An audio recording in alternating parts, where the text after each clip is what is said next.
नमस्कार दोस्तों, आप सभी का आपके अपने प्यारे से परिवार सेल्डा क्लासेस यूट्यूब चैनल में एक बार फिर बहुत बहुत स्वागत है। आज हम मॉडल पेपर 20 को एनालिसिस करेंगे। इससे पहले हम 21 को जो है वो एनालिसिस कर चुके हैं और कल हमने एक लॉन्ग क्लास डाली थी 2000 क्वेश्चनों की। आप सबकी डिमांड थी सर एक लॉन्ग क्लास डालो। ये क्लास के अंदर पिछले 5 वर्षों में पूछे गए क्वेश्चनों को ही हमने इस क्लास में डाला है, तो हो सकता है थोड़ी जो है वो क्वेश्चन जो है वो आप जो है स्पीड से करवाए जा रहे थे, क्योंकि इसका कारण यह था कि क्वेश्चनों की संख्या अधिक थी। तो आप सब इस क्लास को एक बार अवश्य देखें और इसकी पीडीएफ भी हमने आर्मी स्टडी टेलीग्राम चैनल पे डाल दी गई है, तो वहां से आप पीडीएफ से भी इसको रीड कर सकते हैं। तो चलिए आज की क्लास को स्टार्ट करते हैं और आप सबको आज का टारगेट जो है वो 38 क्वेश्चन का टारगेट दिया जा रहा है। तो आप अपना टारगेट जो है उसको आप ध्यान में रखें। क्लास के अंत में पूरा वीडियो देखने के बाद अपना स्कोर जो है वो आप अवश्य कमेंट करें और अपना स्कोर अपनी नोटबुक में साथ साथ नोट करते रहें कि पहला क्वेश्चन राइट है या रॉन्ग है। इस प्रकार से आप काउंट करें और फिर कमेंट अवश्य करें कि आपने कितने क्वेश्चन जो है वो राइट किए। हमारी प्रत्येक क्लास जो रहती है अब मॉडल टेस्ट की रहेगी, सप्ताह में या 10 दिन से एक हमारी जिस प्रकार से 2000 क्वेश्चन की क्लास थी उस प्रकार से लॉन्ग क्लास से होगी। तो चलिए आज के सेक्शन की हम शुरुआत करते हैं। आज का पहला क्वेश्चन है बंगाल का विभाजन कब हुआ था। देखिए बंगाल का विभाजन कब हुआ था यह पूछा जाता है कि किसके समय हुआ था, किसके समय हुआ था। बंगाल का विभाजन जो है वो 1905 में हुआ था। सी ऑप्शन राइट है। किसके समय हुआ था तो आपको याद रखना है Lord Curzon. Lord Curzon, Lord Curzon के शासन काल के अंदर या शासन काल के समय या वायसराय, इस बंगाल का विभाजन के समय वायसराय कौन थे तो लॉर्ड कर्जन थे और 1905 में बंगाल का क्या है विभाजन हुआ था। चलिए नेक्स्ट क्वेश्चन है भारत की उत्तर से दक्षिण की लंबाई। देखिए भारत का उत्तर से दक्षिण जो है वो क्या है विस्तार पूछा गया है और पूर्व से पश्चिम भी विस्तार पूछा जाता है। तो उत्तर से दक्षिण जो विस्तार होता है वो 2933 किलोमीटर होता है। सॉरी 2933 नहीं 3214 किलोमीटर होता है। ये हो गया हमारा उत्तर, ये हमारा दक्षिण हो गया। फिर पूर्व से पश्चिम भी पूछा जाता है। पूर्व से पश्चिम या पश्चिम से पूर्व जो होता है वो 2933 किलोमीटर होता है। इस क्वेश्चन का राइट आंसर हो जाएगा 3234 किलोमीटर। उत्तर से दक्षिण, पूर्व से पश्चिम, पश्चिम से पूर्व जो है वो कितना है 2933 किलोमीटर क्या है भारत का विस्तार है। यहां तक भारत जो है क्या है फैला हुआ है। अगला क्वेश्चन नाथुला और जेलेपल्ला दर्रा कहाँ स्थित है। दोनों ही दर्रे जो है वो कहाँ स्थित है, जेलेपल्ला और नाथुला। तो दोनों दर्रे जो है वो सिक्किम राज्य के अंदर स्थित है। एक बात मुख्य याद रखें, नाथुला दर्रा जो है वो भारत को तिब्बत से जोड़ता है या सिक्किम को तिब्बत से जोड़ने वाला दर्रा कौन सा है तो वो नाथुला दर्रा है। चलिए नेक्स्ट क्वेश्चन, सवैतः जुताई वाली मिट्टी किसे कहा जाता है। सवैतः जुताई वाली मिट्टी जो है वो कम वर्षा में क्या है उपजाऊ मिट्टी जो है वो किसको कहा जाता है तो वो काली मिट्टी को कहा जाता है। और हम काफी बार पढ़ चुके हैं काली मिट्टी का सर्वाधिक विस्तार कहाँ है तो महाराष्ट्र राज्य में। महाराष्ट्र राज्य में किस फसल के लिए ये उपयोगी है तो वो भी हम पढ़ चुके हैं कपास। किस फसल के लिए, कपास के लिए जो क्या है कपास की खेती के लिए सबसे उपयुक्त मिट्टी जो है वो कौन सी है काली मिट्टी, जिसका सर्वाधिक विस्तार कहाँ मिलता है तो महाराष्ट्र राज्य में मिलता है। और सवैतः जुताई वाली भी मिट्टी किसको कहा जाता है तो किसको कहा जाता है काली मिट्टी को कहा जाता है। तीनों ही क्वेश्चन काफी इंपॉर्टेंट है, याद रखें। चलिए देखिए आप सबको बता दें कि आर्मी का जो पैटर्न है हम प्रत्येक क्लास में बोलते हैं 2.5 से 3 जा रहा है, ज्यादा बड़ा नहीं है। चाहे किसी भी यूट्यूब किसी भी बुक से उठा के आप देख सकते हैं। हमने उसको आसान बनाने के लिए, पेपर को आसान बनाने के लिए, ताकि आपको कुछ चीजें क्या है शॉर्ट लीजिए आप समझ सकें, उसके लिए 10 वर्षों के 2500 क्वेश्चन की एक पीडीएफ बनाई। और ये इस पीडीएफ के अंदर 300 पेपरों का क्या है सार संग्रह लिया गया है, जिसमें 2500 क्वेश्चन तैयार किए हमने 2012 से 2023 के मध्य। 17 अप्रैल को पूछे गए परीक्षा में क्वेश्चन भी इस पीडीएफ में शामिल किए गए हैं। तो ये पीडीएफ आपको सेल्डा क्लासेस ऐप पे अवेलेबल मिलेगी। आप चाहे किसी भी यूट्यूब पर या किसी ऑनलाइन प्लेटफॉर्म या ऑफलाइन कहीं भी कोचिंग ले रहे हो, लेकिन आप मैं सजेस्ट करूंगा एक बार इस पीडीएफ को आप अवश्य पढ़ें, क्योंकि यहाँ से 70% से अधिक क्वेश्चन पीछे परीक्षा में पूछे गए क्वेश्चन को ही दोहराया जाता है। तो मैं सजेस्ट करूंगा एक बार फिर आप इस पीडीएफ को अवश्य पढ़ें। ये पीडीएफ आपको सेल्डा क्लासेस ऐप पे अवेलेबल मिलेगी, जिसका लिंक वीडियो की डिस्क्रिप्शन में ऐप को डाउनलोड करें और रीड करें। अधिक जानकारी के लिए हमारे स्क्रीन पे नंबर भी दिए जा रहे हैं, उस पे भी आप संपर्क कर सकते हैं। जो विद्यार्थी नर्सिंग असिस्टेंट एनए की तैयारी कर रहे हैं उनके लिए हमने 20 प्रैक्टिस पेपर डाले हैं, 20 प्रैक्टिस सेट डाले हैं। तो आप अपनी तैयारी के साथ साथ इन टेस्टों को भी क्या है अवश्य लगाएं, जिसमें सामान्य ज्ञान, जीव विज्ञान, भौतिक विज्ञान, रसायन विज्ञान और गणित, यानी कि प्रत्येक पेपर जो है वो 50 क्वेश्चन का यानी 200 नंबर का, एक क्वेश्चन 4 नंबर का होता है, तो 200 नंबर के जो है वो 20 प्रैक्टिस पेपर डाले गए हैं। तो आप एक बार इसको भी अच्छे से रीड करें, जो नर्सिंग की तैयारी कर रहे हैं इसको आप एक बार क्या है अच्छे से रीड करें और अपनी तैयारी का क्या है साथ साथ आंकलन करें। अगला क्वेश्चन देखिए, हरा सोना किसे कहा जाता है? हरा सोना भी हम काफी बार पढ़ चुके हैं। किसको कहा जाता है? चाय को कहा जाता है। एक सफेद सोना भी पूछा जाता है। सफेद सोना जो है, सफेद सोना अगर धातु आपसे पूछा जाए धातु, तो प्लेटिनम को कहा जाता है। अगर आपसे फसल पूछा जाए कि सफेद सोना किस फसल को कहा जाता है, तो कपास को कहा जाता है। किसको? कपास को कहा जाता है। ये तीनों ही क्वेश्चन काफी बार पूछे गए क्वेश्चन है, तो याद रखें। बंगाल टाइगर के नाम से किसे जाना जाता है? किस खिलाड़ी को जाना जाता है? किस खिलाड़ी को जाना जाता है? तो सौरव गांगुली को जाना जाता है। ये भूतपूर्व क्या है भारतीय टीम के क्या है ये कप्तान रहे थे, जिन्हें क्या है सौरव गांगुली को क्या है बंगाल का टाइगर नाम से जाना जाता है। खिलाड़ियों के भी उपनाम पूछे जाते हैं, ये भी आपको याद रखना है। 5-6 खिलाड़ी हैं जिनके उपनाम पूछे जाते हैं। जिस प्रकार से फ्लाइंग सिख किसे कहा जाता है, मिल्खा सिंह को उड़न परी किसे कहा जाता है, तो पीटी उषा। भारत रत्न पुरस्कार कब दिया जाता है? कब दिया गया? भारत रत्न की पुरस्कार की जो शुरुआत जो है वो कब की गई थी? तो इसकी शुरुआत 1954 के अंदर की गई थी। और आप याद रखेंगे ये किसके द्वारा शुरुआत की गई थी? तो राष्ट्रपति, उस समय राष्ट्रपति जो थे वो कौन थे? डॉक्टर राजेंद्र प्रसाद। डॉक्टर राजेंद्र प्रसाद द्वारा जो है वो 1954 में भारत रत्न की क्या है शुरुआत की गई थी। सर्वप्रथम भारत रत्न प्राप्त करता कौन थे? तो सर्वपल्ली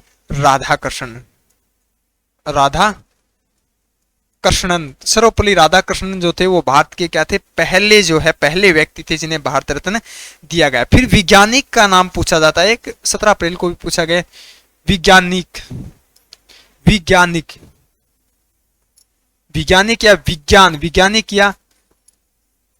विज्ञान क्षेत्र में सर्वप्रथम किस व्यक्ति को नोबेल पुरस्कार दिया गया था? तो ये दिया गया था सीवी रमन को। ये भी आपको याद रखना है, सीवी रमन को दिया गया था। शुरुआत 1954 में किसने? तत्कालीन राष्ट्रपति समय कौन थे? डॉक्टर राजेंद्र प्रसाद। सर्वप्रथम प्राप्तकर्ता राधाकृष्णन। और सर्वप्रथम वैज्ञानिक या विज्ञान क्षेत्र में किसे दिया गया था? सीवी रमन ने, जिन्होंने क्या है रमन प्रवाह की खोज की थी। बुद्ध के ज्ञान का प्रतीक है। बुद्ध को ज्ञान की प्राप्ति का प्रतीक क्या है? देखिए स्टार्ट से ए ऑप्शन से पढ़ेंगे। घोड़ा जो है वो किसका था? वो गृह त्याग। घोड़ा गृह त्याग का प्रतीक था। स्तूप जो था वो मृत्यु का, किसका था? मृत्यु का। गौतम बुद्ध की क्या है? मृत्यु का प्रतीक था। और पीपल जो है वो ज्ञान का प्रतीक था। ज्ञान का प्रतीक, क्योंकि पीपल के वृक्ष के नीचे ही ज्ञान की क्या है प्राप्ति हुई थी। इसका क्या था? ये प्रतीक था। कमल जो है ये जन्म का प्रतीक है। ये भी याद रखेंगे, जन्म का गौतम बुद्ध के जन्म का प्रतीक कौन सा था? कमल। पीपल क्या था? ज्ञान की प्राप्ति। मृत्यु का प्रतीक क्या था? स्तूप। और घोड़ा क्या था? गृह त्याग का। तो चारों ही आपको याद रखने मोस्टली है। अगला क्वेश्चन, गांधी जी ने कांग्रेस की अध्यक्षता कब की गई थी? गांधी जी ने कांग्रेस की अध्यक्षता एकमात्र एक बार की थी 1924 के अंदर। किस अधिवेशन में? अधिवेशन भी पूछा जाता है। अधिवेशन किस अधिवेशन में की थी? तो बेलगांव अधिवेशन। बेलगांव अधिवेशन कब हुआ था? तो 1924। ऐसे भी पूछा जा सकता है, तो ये भी आपको याद 1924 के अंदर ये भी आपको याद रखना है। अगला क्वेश्चन, धारा 370 को हटाने की मंजूरी किस राष्ट्रपति ने दी थी?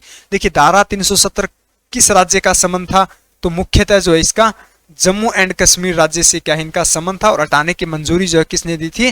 रामनाथ कोविंद इस समय क्या थे? भारत के तत्कालीन राष्ट्रपति पद पर थे। पंडित रविशंकर किस वाद्य यंत्र से संबंधित है? पंडित रविशंकर का जो है वो कौन सा वाद्य यंत्र से संबंध है? तो इनका सितार से या शहनाई से भी काफी बार पूछा जाता है। बिस्मिल्लाह खां का शहनाई से संबंध है। और तबला वादक कौन थे?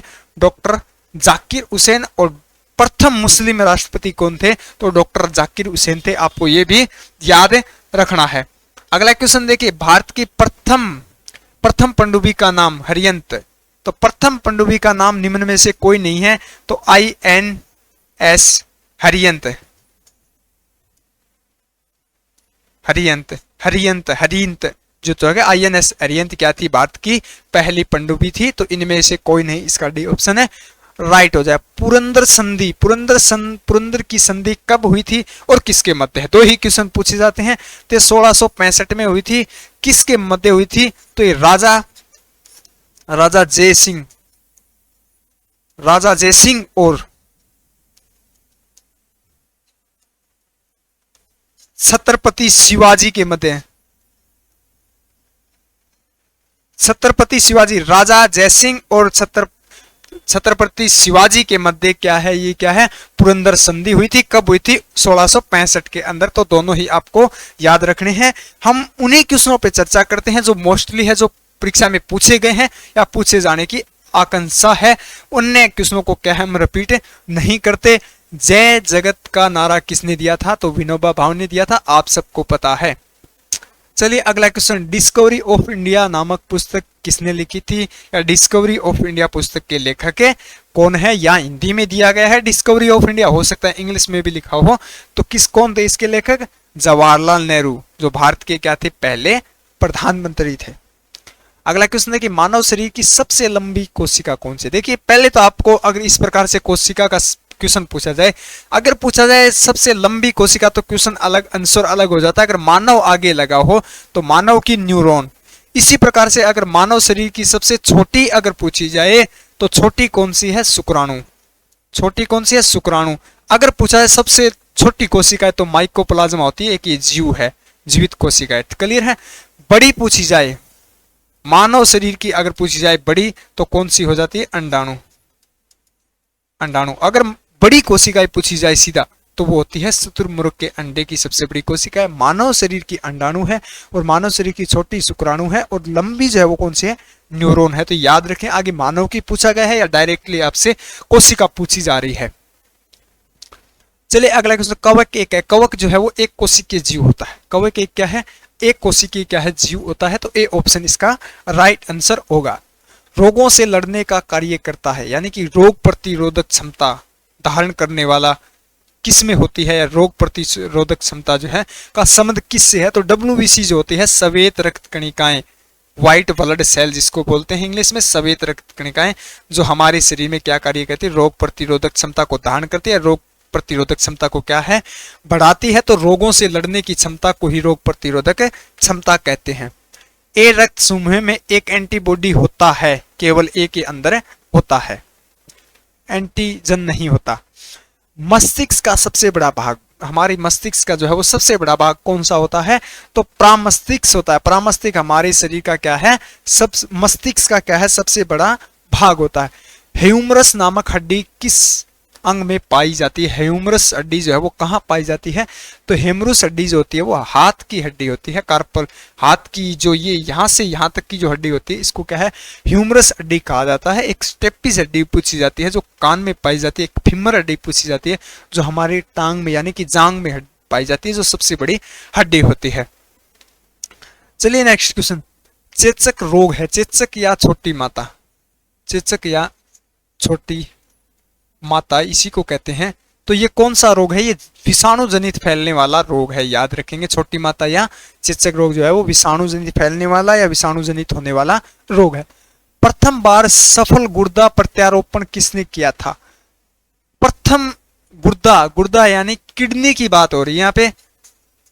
वक्कर यानी किडनी जो पहले प्रत्यारोपण की थी वो कौन थे? जोसेफ मुर्रे थे। और हृदय का रूपांतरण किसने किया? डॉक्टर क्रिश्चियन ने किया था प्रथम बार। डॉक्टर क्रिश्चियन ने क्या हृदय प्रत्यारोपण यानी स्थानांतरण किया था। अगला क्वेश्चन देखिए, एसआई पद्धति में मूल मात्रक की संख्या, यानी कि एसआई पद्धति के अंदर मूल मात्रक कितने होते हैं? तो समय, लंबाई, ये सब मूल मात्रक हैं। तो इनकी संख्या कितनी होती है? 7 होती है। इनकी संख्या क्या होती है? 7 होती है। मीटर, लंबाई, ये सभी क्या है? मूल मात्रक है। अगला क्वेश्चन है कि टरबाइन यांत्रिक ऊर्जा को किस ऊर्जा में रूपांतरित करती है। देखिए टरबाइन पे क्या है, जल डाला जाता है और टरबाइन जब घूमती है तो क्या उत्पन्न होती है, तो वो विद्युत ऊर्जा, क्या विद्युत ऊर्जा यांत्रिक ऊर्जा को क्या है विद्युत ऊर्जा में रूपांतरित करती है। आप सबने पढ़ा होगा टरबाइन मोटर को क्या है ऊंचाई से पानी गिराया जाता है, तब वो क्या है फैन पे पानी गिराने से वो क्या है रोटेट होती है, घूमती है और फिर वो क्या है विद्युत ऊर्जा उत्पन्न करती है।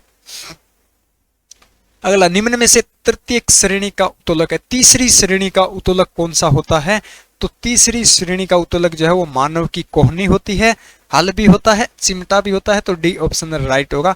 एक प्रथम का पूछा जाता है, प्रथम का जो 17 अप्रैल को भी पूछा गया था, कैंची, कैंची जो है वो क्या है प्रथम श्रेणी का उत्तोलक है। पृथ्वी की सतह से ऊपर जाने पर, पृथ्वी की सतह से जमीन से ऊपर जाने पर वायुमंडलीय दाब पर क्या परिवर्तन होगा, हम सब ने पढ़ा है क्या होगा, कम होगा, घटेगा, घटता है, यानी घटता है या घटेगा या कम होगा। चलिए अगला क्वेश्चन, शुद्ध हीरा होता है, शुद्ध हीरा जो है ये आप सबको पता है कार्बन सबसे शुद्ध रूप क्या है, हीरा है। अब यहां पूछा गया हीरा होता है, तो हीरा रंगीन होता है, रंगहीन नहीं होता, रंगीन होता है और पारदर्शी होता है, तो बी और सी डी ऑप्शन होगा। और साथ साथ ये देखें सबसे कठोर पदार्थ हीरा, कार्बन का सबसे शुद्ध रूप कौन सा है, हीरा है।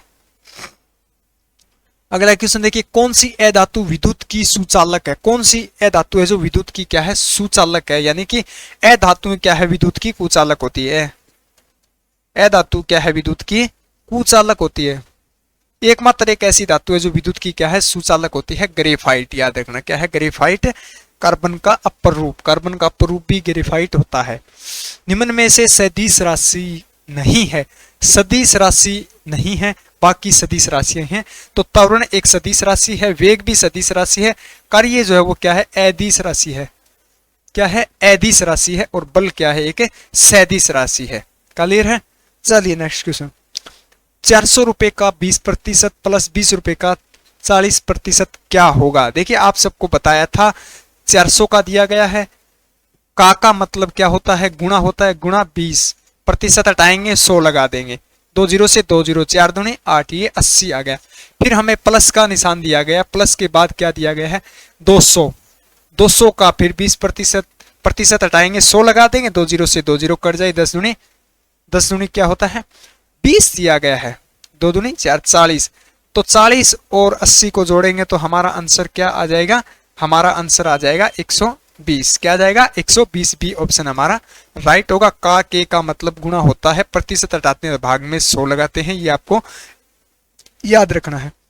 एक आयताकार खेत का क्षेत्रफल 3600 वर्ग मीटर है और उसकी लंबाई 120 मीटर है, तो खेत की चौड़ाई ज्ञात करें। देखिए आयत का क्षेत्रफल निकालने, क्षेत्रफल का सूत्र होता है लंबाई इंटू चौड़ाई। हमें लंबाई कितनी दी गई है, क्षेत्रफल कितना दिया गया है 3600, बराबर लंबाई हमें कितनी दी गई है, लंबाई हमें दी गई है 120 मीटर और चौड़ाई हमें क्या है ज्ञात करनी है, तो भाग लगा देंगे तो आ जाएगी, कितनी आ गई 12 आती हो 30 मीटर, 30 मीटर क्या है हमारी चौड़ाई आ गई, 30 मीटर क्या है हमारी चौड़ाई आ गई, 120 मीटर क्या है हमारी लंबाई है, और क्षेत्रफल लंबाई गुणा चौड़ाई होता है, तो गुणा करेंगे तो आ जाएगा हमारा 3600 वर्ग मीटर, तो ए ऑप्शन हमारा राइट आंसर हो जाएगा। अगला क्वेश्चन, एक गोलाकार गुब्बारे जिसमें हवा भरने से इसकी त्रिज्या दुगनी हो जाती है तो आयतन कितना बढ़ेगा।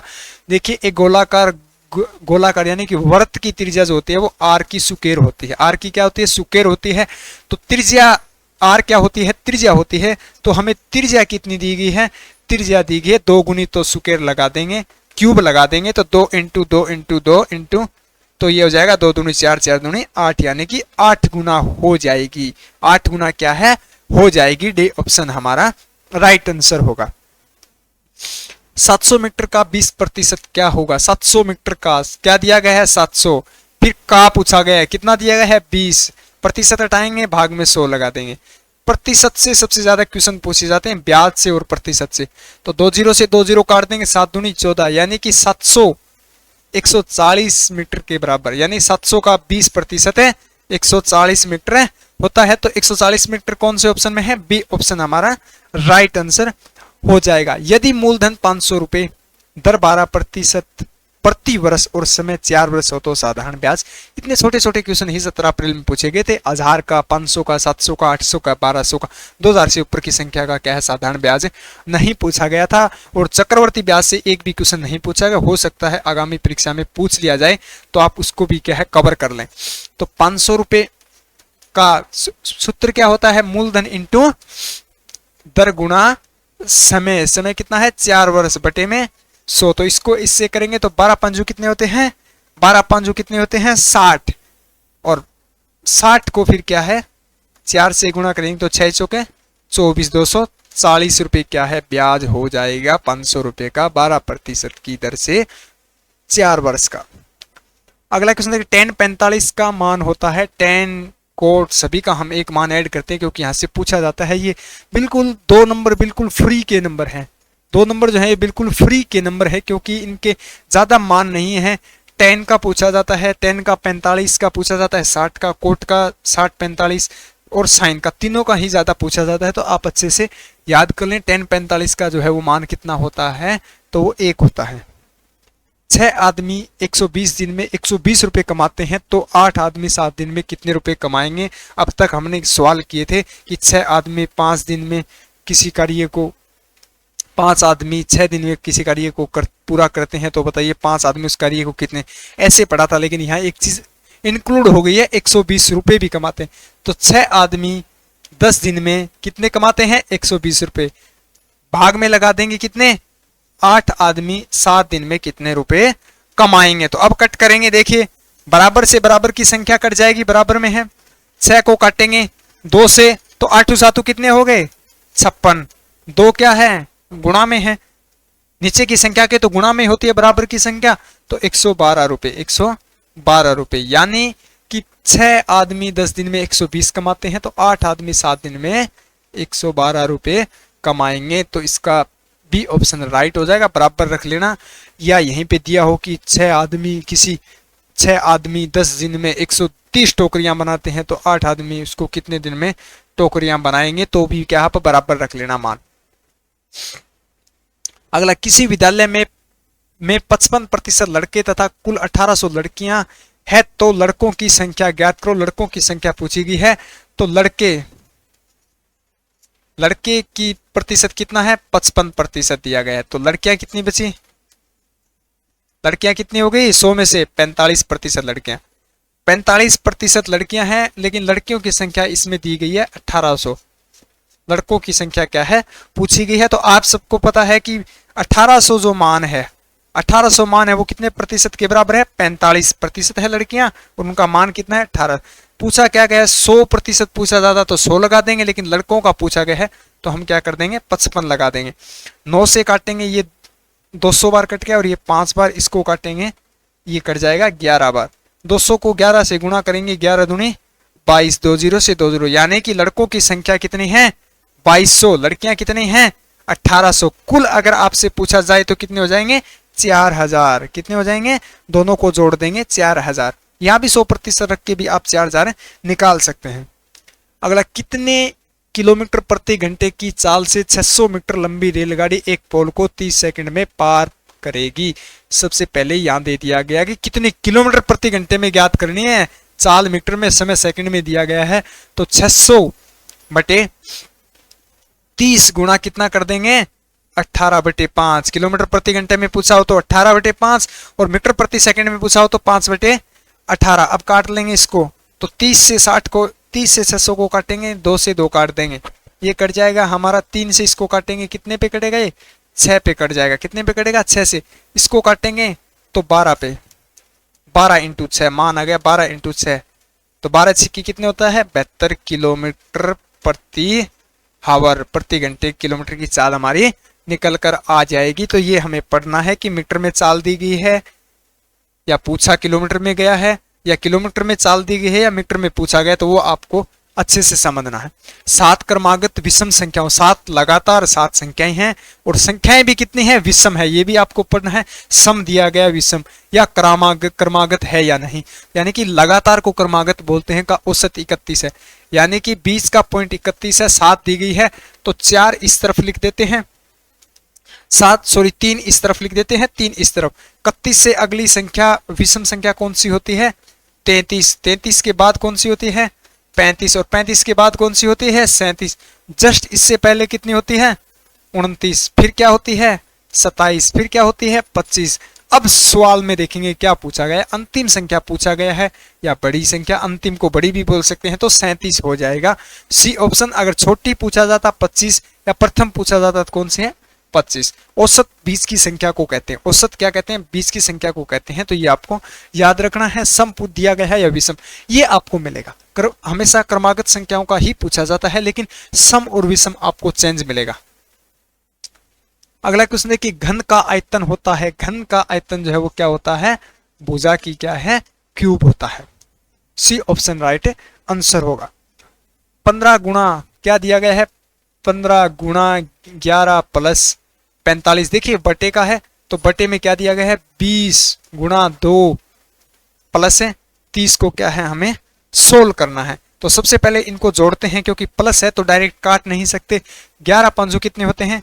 165 प्लस 45 तो ये आ जाएंगे 210। फिर इसको करेंगे 20 दूनी 40। 40 में 30 जोड़ेंगे कितना आ गया? 70। अब काट देंगे तो ये आ जाएगा 3। 3 हमारा आंसर है। सवाल कितना बड़ा है लेकिन आंसर कितना छोटा है। तो मैथ में ऐसा ही कुछ होता है। सवाल जिसकी जो है क्या है लेंथ जब ज्यादा बड़ी होती है वो सोल्व करने में उतना ही आसान और आंसर उतना ही उसका छोटा होता है। अगला क्वेश्चन देखिए, एक वृत्त की त्रिज्या में 10% की वृद्धि की जाए तो उसका क्षेत्रफल ज्ञात करो। देखिए त्रिभुज आयतन जो भी दिया जाता है वृद्धि तो ये हो जाती है 110 गुणा वृद्धि की जाए तो एक वृत्त में तो आर की स्क्वायर होता है। 2 बार लिखते हैं हम त्रिज्या को, तो 110/100। 2 0 से 2 0 कट जाए, 11 11 क्या होगा? 121। यानी कि बदलाव 100 से चलकर क्या है 121% वृद्धि होगा। तो यानी कि 21% हमारा आंसर आ जाएगा। 21% की क्या उसके क्षेत्रफल में वृद्धि होगी। आयतन वृत्त जो भी शंकु कुछ भी दिया हो तो इस प्रकार से सोल्व कर लेना। अगला क्वेश्चन देखिए, किसी वस्तु को 900 रुपए में बेचने पर 10% की हानि होती है तो वस्तु का क्रय मूल्य यानी कि खरीदा कितने में था वो पूछा गया है। 900 रुपए की बेचने पर कितना लाभ होता है या हानि होती है? तो हानि होती है कितनी? 10% की। 100 में से 10 माइनस करेंगे तो यानी कि 90% की क्या है हानि होती है। तो 900 किसके बराबर है? 90 की। ज्ञात क्या करना है? 100%। यानी 100% क्या होता है? क्रय मूल्य।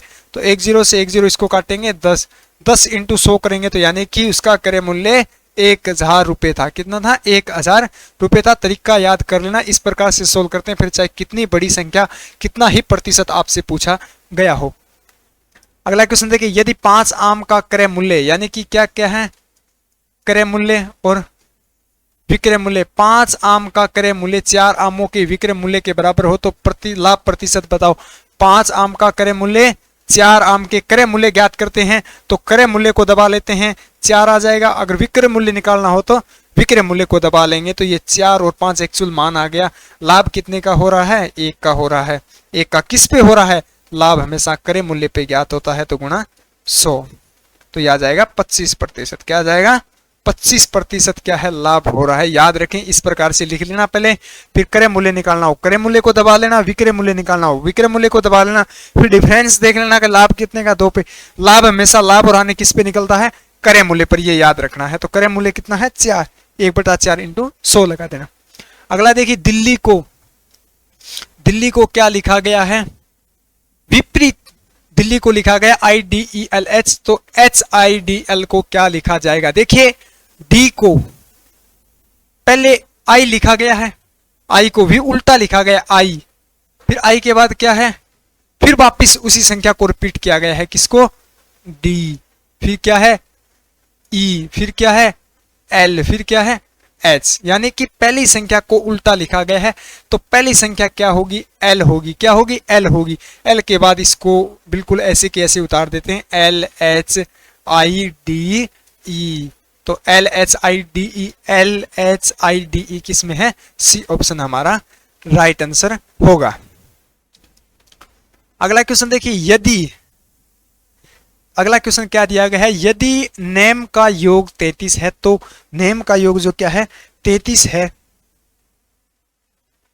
नेम का क्या है योग दिया गया है हमें 33 दिया गया है, नेम को 33 लिखा जाता है, तो क्लास का योग क्या होगा? देखिए n कितने स्थान पे आता है, n हमें संख्या याद रखनी है, इसको लिखने का मतलब ये है समझाने के लिए, तो आपको संख्या याद रखनी है ABCD की, तो n 14 नंबर पे आता है।